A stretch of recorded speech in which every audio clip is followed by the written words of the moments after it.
لله الحمد لله وكفى وسلام على عباده الذين اصطفى أما بعد فأعوذ بالله من الشيطان الرجيم بسم الله الرحمن الرحيم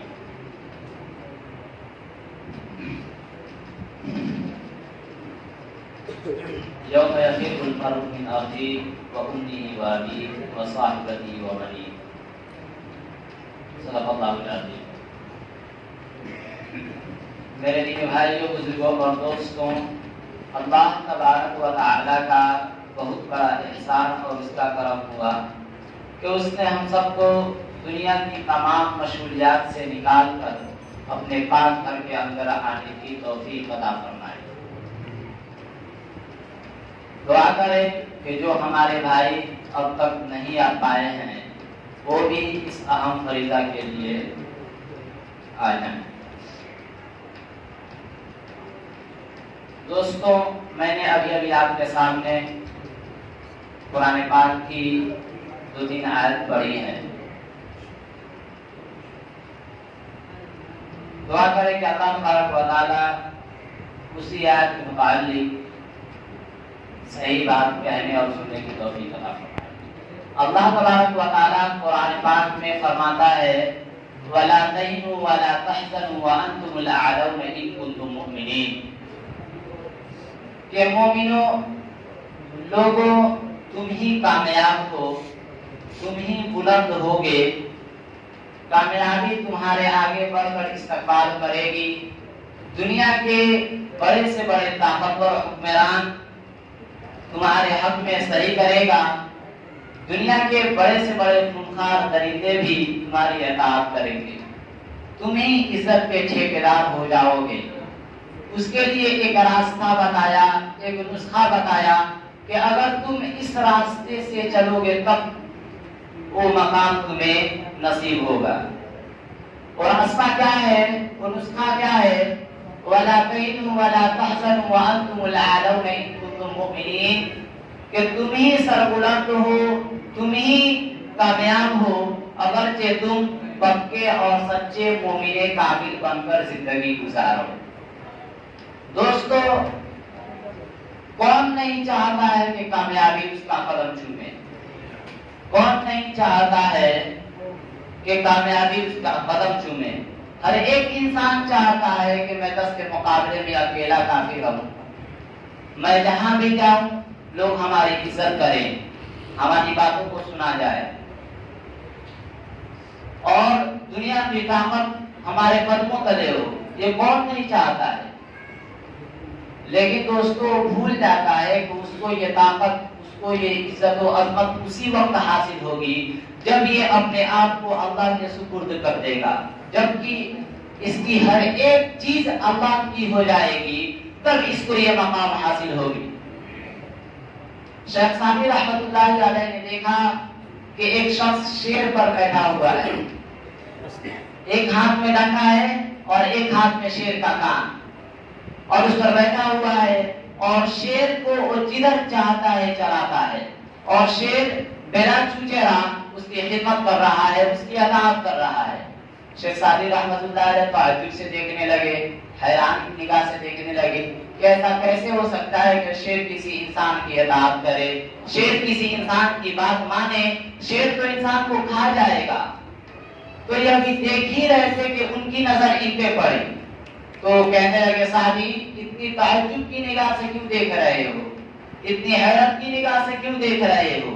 یہ تو شیر ہے، دنیا کے خونخوار سے خونخوار درندے تمہاری اطاعت کر سکتے ہیں، دنیا کی بڑی سے بڑی کامیابی تمہارے قدموں تلے آ سکتی ہے، دنیا کی بڑے سے بڑی نعمت تمہارے قدموں تلے آ سکتی ہے، عزت تمہارے قدموں میں آ سکتی ہے، لیکن اس کے لیے ایک طریقہ ہے، ایک راستہ ہے، وہ یہ ہے کہ تم اللہ کے حکم سے اپنے منہ کو مت پھیرو۔ دنیا کی کوئی بھی طاقت تمہارے حکم سے سرتابی نہیں کرے گی، دنیا کی کوئی بھی طاقت تمہارے حکم سے نہیں منہ موڑے گی۔ آج یہی تو ہو رہا ہے، ہم لوگ نیک کام کر رہے ہیں اور دنیا کی کامیابی ہمارے قدموں تلے ہے۔ ہم لوگ اللہ کی بات، قرآن پاک اور محمد عربی صلی اللہ علیہ وسلم کے طریقے پر عمل کرتے جا رہے ہیں، اور دنیا ہمارے ساتھ ساتھ، کامیابی ہمارے ساتھ ساتھ، عزت ہمارے ساتھ ساتھ چل رہی ہے۔ آج پوری دنیا میں مسلمان پریشان کیوں ہے؟ کیوں ہے؟ اس لیے ہے کہ ہم نے قرآن پاک کو بھلا دیا، محمد عربی صلی اللہ علیہ وسلم کے دامن کو چھوڑ دیا۔ آج کا مسلمان اس کو پتا ہی نہیں ہے کہ میں پیدا کیوں ہوا، مجھے پیدا کرنے والا کون ہے، میں پیدا کیوں ہوا، میں پیدا ہوا، جوان ہوا، بوڑھا ہوا، پھر مر گیا، کیوں مر گیا، اس کے پیچھے کیا مقصد ہے؟ اللہ تعالیٰ نے انسان کو پیدا کیا تو کیوں کیا؟ یہ کسی کے ذہن میں یہ بات معلوم کرنے کے لیے نہیں ہے کہ اس کی بات کی کھوج کرے، پتا کرے کہ اللہ تعالیٰ نے ہمیں کیوں پیدا کیا۔ دوستوں، ایک پچھلے زمانے کے مسلمان تھے، وہ اس طرح کے مسلمان تھے کہ گھوڑے کو پانی میں ڈال دیا کرتے تھے۔ آج کا مسلمان پانی سے ڈرتا ہے۔ وہ مسلمان جو کبھی آگ سے صحیح سلامت باہر نکل جایا کرتا تھا، آج ایک چنگاری اس مسلمان کے پورے وجود کو خاکستر کر دیتی ہے۔ کل جو ہوا کے تھپیڑے کو موڑ دیا کرتا تھا، آج ہوا کے تھپیڑے اس کے رکھے زیور کو جھلسا دیتے ہیں۔ اصل میں تو یہ ہے کہ کل جو آقا تھا آج غلام ہے، کل جو حاکم تھا آج محکوم ہے۔ یہ اس لیے ہوا کہ ہم نے محمد عربی صلی اللہ علیہ وسلم کے طریقے کو، ان کے سنتوں کو بھلا دیا، قرآن پاک کو چھوڑ دیا۔ ایک وقت تھا کہ جب صحابہ کرام مدائن فتح کرنے کے لیے نکلے تو راستے میں سمندر پڑ گیا، راستے میں سمندر پڑ گیا۔ اب یہ آپس میں باتیں کرنے لگے کہ کیسے سمندر کو پار کیا جائے۔ تو ایک صحابی نے کہا کہ ہمارے پاس تو ایمان کی طاقت ہے، اور ایمان کی طاقت کے سامنے یہ سمندر کیا چیز ہے، یہ پانی کیا کر سکتا ہے۔ اسی میں تو گھوڑے ڈال دیے اور اس طرح باہر نکلے جیسے سوکھے روڈ سے نکل رہے ہوں۔ جب دشمن نے دیکھا تو کہنے لگے کہ دیو آمدند، دیو آ گئے، بھاگو بھاگو، اور اس طرح مسلمانوں کی فتح ہوئی۔ دوستو، اللہ کو راضی کرنے کے لیے جو سودا چاہے وہ منظور کر لو۔ ایک صحابی ہے جن کا نام فروخ رضی اللہ تعالی عنہ ہے، ان کو خبر ملی کہ ترکستان میں لڑائی ہو رہی ہے، جہاد۔ وہ آئے اپنی بیوی کے پاس، وہ کہنے لگے کہ ترکستان میں جہاد ہو رہا ہے، میں جاؤں۔ بیوی کہنے لگی کہ میں حاملہ ہوں، میرے پیٹ میں بچہ ہے۔ تو کہنے لگے کہ تو اور تیرا حمل اللہ کے سپرد، یہ 30,000 درہم رکھ، میں چلتا ہوں اللہ کے راستے میں۔ اور اس وقت ان کی بیویاں تو اس طرح آج کی بیویوں کی طرح تو نہیں تھی کہ ہم نہیں جانے دیں گے، ایسا نہیں کہ ان کا حق نہیں دیا۔ وہ کہنے لگے ہم واپس آئے تو ہو جائے گی ملاقات، واللہ مل لیں گے آخرت جنت میں۔ وہ نکلے 30,000 درہم لے کر اپنی حاملہ بیوی کو۔ فاروق رضی اللہ تعالی عنہ جہاد میں ایک دن گزر گیا، دوسرا، تیسرا، 40 دن، 1 سال، 2 سال، 3 سال، 4 سال، 5 سال گزرتا چلا گیا۔ پتہ ہی نہیں چلا کہ فاروق کہاں ہے، زندہ بھی ہے یا مر گیا۔ ادھر بیٹا پیدا ہوا، پروان چڑھا، جوان ہوا، بیوی کی جوانی ڈھل رہی، سیاہی سفیدی میں بدل گئی، پتہ ہی نہیں چلتا کہ فاروق کہاں ہے۔ 30 سال گزر گئے، 30 سال، کبھی خبر ملی کہ زندہ ہے، کبھی خبر ملی مر گیا، کبھی خبر ملی زندہ ہے، کبھی خبر ملی شہید ہو گیا۔ لیکن آج کا پنچھی پھر بھی نہ ڈوبا۔ انتظار تھا کہ کبھی تو آئے گا، کبھی تو آئے گا، کبھی تو آئے گا۔ 30 سال بعد ایک بوڑھا گھوڑے پر سوار ہتھیار سمیت مدینے میں داخل ہوا۔ یہ کون ہے؟ یہ وہ ہے جو لوٹا تھا کالی داڑھی کے ساتھ، آج واپس ہو رہا ہے سفید داڑھی کے ساتھ۔ واپس آ رہے تھے اسی سوچ، اسی فکر میں پریشان و حیران ہو کر کہ 30 سال کے بعد تو نسلیں ختم ہو جاتی ہے، میری بیوی حاملہ تھی، میں واپس ہو رہا ہوں، پتہ نہیں وہ زندہ بھی ہے یا مر گئی، اس کے بچے کا کیا ہوا، کوئی ہمیں پہچانے گا بھی یا نہیں، میرا گھر ہے کہ ختم ہو چکا۔ اسی سوچ میں آ رہے تھے تو لوگ اس وقت عشاء کی نماز پڑھ کر واپس ہو گئے تھے۔ وہ آئے تو پتہ نہیں اس دن گھر کا دروازہ کیسے کھلا رہ گیا تھا، انہوں نے اپنا گھوڑا گھر کے اندر ڈال دیا۔ جب تلوار کی خنک اور گھوڑے کی آواز ان کے بیٹے نے سنی، ربیہ نے، تو دیکھا کہ ایک بڑے کیا چاندنی رات میں تلوار سجائے اور چاندنی رات میں میرے آنگن میں کھڑے ہیں۔ تو آئے